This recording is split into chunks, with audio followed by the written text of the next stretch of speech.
So today we're going to go over 10 crazy rules that you may or may not have heard about Qigong. So anytime you hear some sort of rule or guideline about Qigong, you need to ask yourself two things. One, is it affecting my ability to stay relaxed and have a calm mind?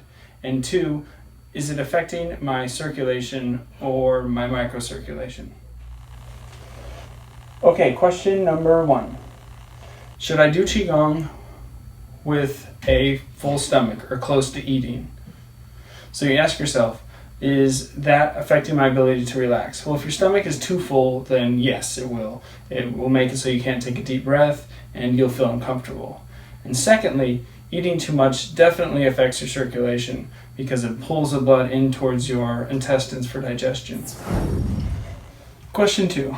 I've heard it said that you shouldn't have sex within 24 hours of doing Qigong. This is silly because you really should be doing Qigong every day or twice a day. So if that rule applied, you would never have sex. So let's talk about all environments.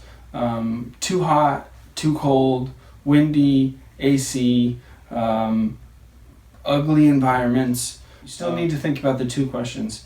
Does it affect my circulation, and is it preventing my mental or physical relaxation? So the two major issues are going to be windy conditions or AC blowing on you, because they definitely affect your circulation. Wind asymmetrically cools your body. It's going to be blowing on one side of you, your front, your back, your left and your right, and that is going to cool that area and not as much the other area. So this asymmetrical cooling can really affect your qi and your blood circulation. When you look at overall cold environments or overall hot environments, this is symmetrically cooling the body. And we go to the next question. Is it physically making me not relax because I'm tightening up because it's too cold? Or is it mentally uncomfortable? In those cases, you can bundle up, dress appropriately, but as long as you're able to stay mentally relaxed, physically relaxed, it's okay to practice Qigong outside if it's a little bit too hot, a little bit too cold. Next question is the physical environment. If it's toxic, if you're getting too much fumes from cars or something, yeah, definitely avoid that because we're doing a lot of breathing.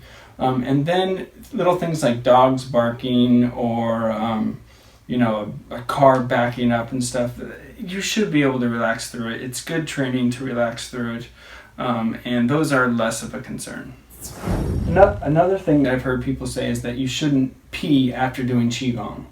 In general, this is ridiculous. Whether you pee after Qigong or poop, it's really not going to affect you at all. Unless there might be very specific medical forms that this is important, but in general, it's nonsense. One of the rules that is important is showering or bathing directly before or directly after Qigong. Taking a hot shower, taking a cold shower, taking a bath will definitely affect your circulation and will definitely affect your Qigong practice. So I encourage you to avoid doing those activities. What about wearing shoes? Should I wear shoes? Should I not wear shoes?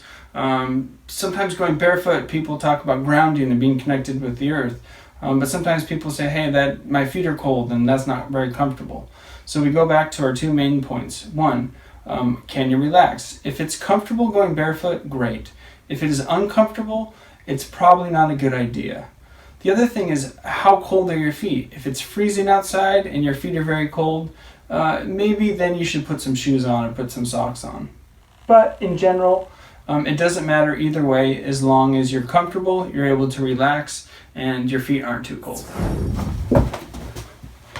Can I do Qigong if I'm really happy, angry, sad, or worried about anything?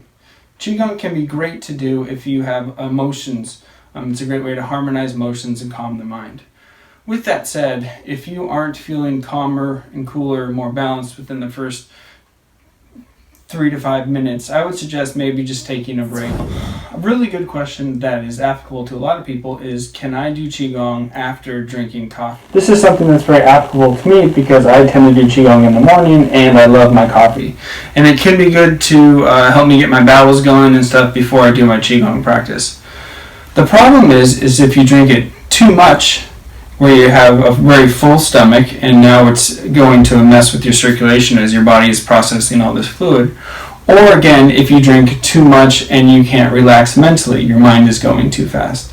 In those cases, you might want to cut back a little bit on the coffee before you do your Qigong practice. I hope this was helpful, and if you have any other questions or have heard weird things, let me know.